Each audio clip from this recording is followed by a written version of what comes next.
Share பண்ண பவவும் எல்லாம் எல்லாம் பெறுவோம். ஆர்ஆர் தமிழ் அன்பர்கள் அனைவருக்கும் வணக்கம். நான் உங்கள் தமிழ் பாலன், எம்எஸ்டி எண்ணியல் வாழ்வியல் மருத்துவ ஜோதிடர். இப்போ வாழ்க்கையில் வந்து பார்த்திங்கன்னா, நம்ம தேவைக்கு ஒரு உடம்பு சரியில்லைன்னா ஹாஸ்பிட்டல் போகிறோம், படிக்கிறதுக்கு நம்ம ஸ்கூலுக்கு போகிறோம், காலேஜ் போகிறோம். அதே போல் இப்போது நிறைய பேருடைய நம்பிக்கையை நிறைய சார்ந்த விஷயங்கள் பார்க்கும்போது ஜோதிடம் சார்ந்த விஷயங்கள் நிறைய பேருக்கு நம்பிக்கை இருக்கும். அந்த நம்பிக்கை இருக்கிறவங்களுக்கும் சரி, இல்லாதவங்களுக்கும் சரி, ஏதாவது ஒரு விஷயத்தில் நமக்கு தேவை கிடைக்கணும் அப்படின்னா என்ன பண்ணுவோம் அப்படின்னா, நம்ம முயற்சி பண்ணுவோம். ஸோ அதுக்கான ஒரு வேலையை செய்வோம். அப்படி ஜோதிடத்தில் வந்து பார்த்திங்கன்னா நமக்கு நிறைய விஷயங்களை சொல்லுவாங்க. அதில் முக்கியமான விஷயங்கள் பார்த்திங்கன்னா பரிகாரம்னு சொல்லிட்டு ஒரு விஷயம் இருக்குது. அந்த பரிகாரங்களில் ரொம்ப சிம்பிளாக சில விஷயங்கள் இருக்குது. சில பேருக்கு வந்து இது தெரிஞ்சிருக்கலாம், சில பேருக்கு ஆச்சரியமாக இருக்கும், இப்படி கூட பரிகாரம் இருக்கா அப்படின்ற மாதிரி கூட சில விஷயங்கள் இருக்கும். ஆனால் அது ரொம்ப பவர்ஃபுல்லாக இருக்கும். அது எப்படி சொல்லுவாங்கன்னா, இப்போ கடுகு சிறுத்தாலும் காரம் சிறுக்காதுன்னு சொல்லுவாங்க. அதே போல் தான் பரிகாரம்ன்றதே என்னன்றதை ஃபர்ஸ்ட் ஆஃப் ஆல் நான் உங்களுக்கு எளிமையாக சொல்கிறேன். நம்ம சித்தர்களுடைய ஒரு வார்த்தையை எப்போவுமே அடிக்கடி சொல்லுவேன். என்னென்னா, அண்டத்தில் உள்ளதே பிண்டத்தில் உள்ளது. இதன் அடிப்படையில் தான் எல்லாமே இயங்கிட்டு இருக்கு. ஸோ இப்போ பஞ்சாங்கம்ன்றது ஜாதகத்துக்கு அடிப்படை. அப்போது அண்டத்தில் உள்ளதே பிண்டத்தில் உள்ளது அப்படின்றது என்ன சொல்ல வருதுன்னா, இந்த அண்டத்தில் இருக்கிற அத்தையுமே நம்ம பிண்டமாகி உடம்புல இருக்குது அப்படின்னும் போது நம்மளுடைய தேவைகள் அத்தனையும் நம்மக்கிட்ட தான் இருக்குது. அது ரொம்ப இப்போது கொஞ்சம் ஞானிகள் என்ன சொல்லுவாங்கன்னா, கேள்வி எங்கே இருக்கோ பதில் அங்கே தான் இருக்குது அப்படின்னு சொல்லுவாங்க. அது கஷ்டத்தில் இருக்கிறவங்களுக்கு கொஞ்சம் கஷ்டமாக இருக்கும். நான் வந்து இப்போ பணம் கேட்குறேன், பக்கத்தில் இருக்கா, எனக்கு ஒரு குழந்தை வேணும்னு நினைக்கிறேன், கல்யாணமாகி ரொம்ப நாளாவது குழந்தை வேணும்னு நினைக்கிறேன், அதுக்கான தீர்வு பக்கத்தில் இருக்கா, இல்லை என் கடன் அடையணும் அதுக்கான தீர்வு பக்கத்தில் இருக்கா அப்படின்னு கேட்கலாம். பட் ஆனால் உண்மை என்னவோ அதுதான். நம்ம என்ன கேள்வி கேட்குறோமோ அதுக்கான விடையும் பக்கத்தில் இருக்கும். அப்போ அதை எப்படி அண்டத்தில் உள்ளதே பிண்டத்தில் உள்ளதே விஷயத்தை எளிமையாக புரிஞ்சுக்கணும் அப்படின்னா, ஒரு கிரகம் இருக்குது.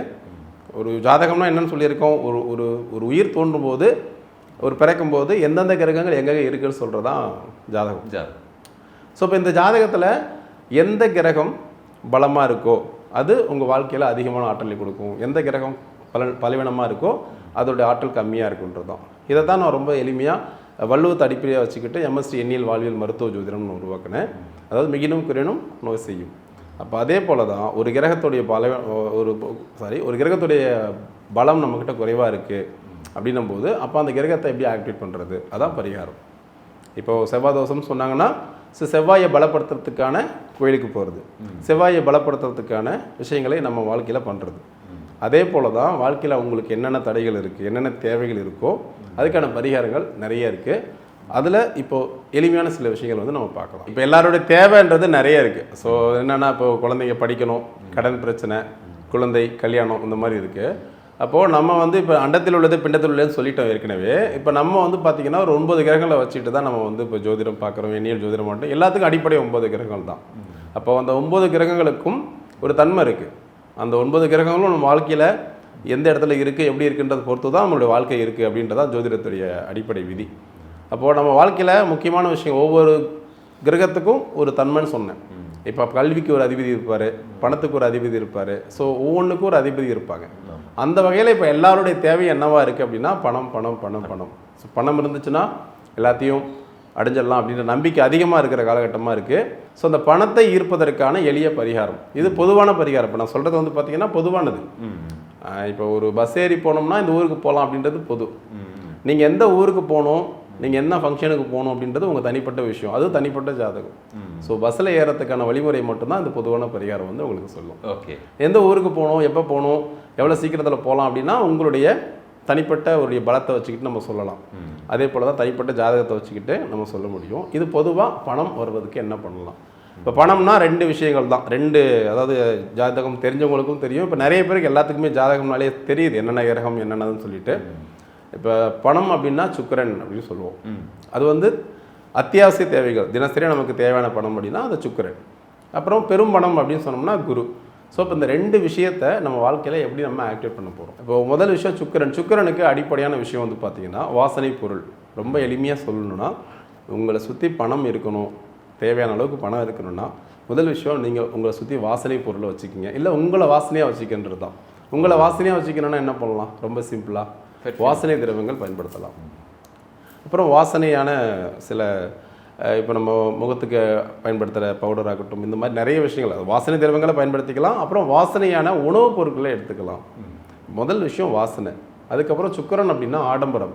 இப்போ ஆடம்பரமாக இருக்கிறதுக்காக தாங்க நான் வந்திருக்கேன் அப்படின்னு நம்ம சில பேர் கேட்பாங்க. நான் என்கிட்ட எதுவுமே இல்லை, நான் எப்படி ஆடம்பரமாக இருக்கிறது அப்படின்னா, நம்ம ஒரு விஷயம் வேணும்னு நம்ம நினைக்கிறோம் அப்படின்னா அது நம்ம நடக்கும்னு 100% நம்பணும். நீங்கள் ராஜாவாக இருக்கிறீங்க அப்படின்னா, ராஜாவானு ஆசைப்பட்டீங்கன்னா உங்களை ராஜாவாக ஃபர்ஸ்ட் ஆஃப் ஆல் நினச்சிக்கணும். ஸோ அதுக்கு நம்ம வேலை செய்யணும் இல்லையா? அதே போல் தான் இப்போ நீங்கள் பணம் வரணும் அப்படின்ற எண்ணம் உங்களுக்கு வந்துருச்சு அப்படின்னும் போது வாசனை திரவியங்களை முதல்ல பயன்படுத்துங்க. நீங்கள் இன்ன வரைக்கும் நிறைய விஷயங்கள் பயன்படுத்திக்கலாம். எளிமையாக ஒரு விஷயம் பச்சை கற்பூரம். ஏன்னா எல்லாரும் பர்ஃப்யூம் பயன்படுத்துவாங்கன்னு சொல்ல முடியாது. சிலருக்கு அது பிடிக்கும், பிடிக்காமல் போகும்.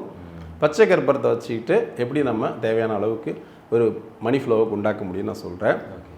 முதல் விஷயமா எளிமையாக கடைகளில் கிடைக்கிற பச்சை கற்பூரத்தை நம்ம வாங்கிக்கிங்க. அதை ஒரு வெள்ளை துணியில் பச்சை கற்பூரத்தை முடிச்சு போட்டு வச்சுக்கிங்க. இது எப்பவுமே உங்கள் பாக்கெட்டில் இருக்கிறது அப்படின்றது அந்த இடத்த வாசனையாக உங்களுக்கு உண்டு பண்ணிக்கிட்டே இருக்கும். சேம் உங்கள் சுக்கரனை ஆக்டிவேட் பண்ணுறதுக்கான ஒரு எளிமையான வழிமுறை இது. பச்சை கற்பூரத்தை ஒரு வெள்ளை துணியில் கட்டி பாக்கெட்டில் வச்சுக்கிறது. சரி, வேறு என்னென்னலாம் பண்ணலாம் அந்த பச்சை கற்பூரத்தை வச்சுக்கிட்டு? கூடுதலாக இது வாசனை பொருட்கள்னு பார்த்தீங்கன்னா ஏலக்காய், இன்னும் என்ன பட்டை, லவங்கம், இந்த மாதிரி நிறைய பொருள் இருக்குது. இப்போதைக்கு ஏலக்காய் மட்டும் எடுத்துக்கலாம். ஒரு 8 ஏலக்காய், ஒரு பச்சை கற்பூரம். இது எல்லாமே பார்த்திங்கன்னா ஒரு வெள்ளிக்கிழமையில செய்யுங்க. அது கொஞ்சம் இன்னும் பெட்டராக இருக்கும். வெள்ளிக்கிழமைன்றது சுக்கிரனை குறிக்கிறதுன்றதால ஒரு காலையில் ஒரு 6 to 7, மதியமாக இருந்துச்சுன்னா ஒரு 1 to 2 இந்த மாதிரி நேரங்களில் செய்யலாம்.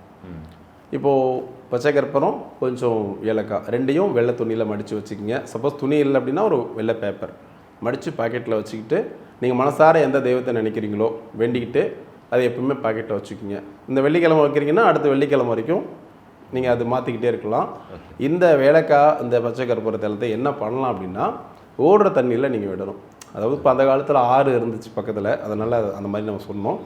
ஓடுற தண்ணியில் விட முடியல அப்படின்னா ஸோ ஏதோ ஒரு தண்ணீர் நிலைகளில் அதை நீங்கள் விட்டுடலாம். சாதாரணமாக குப்பைகளை போட வேண்டாம். இது ரொம்ப ரொம்ப பவர்ஃபுல்லான பரிகாரம். அதே சமயத்தில் பார்த்தீங்கன்னா ரொம்ப சிம்பிள் தான். ஓகேவா?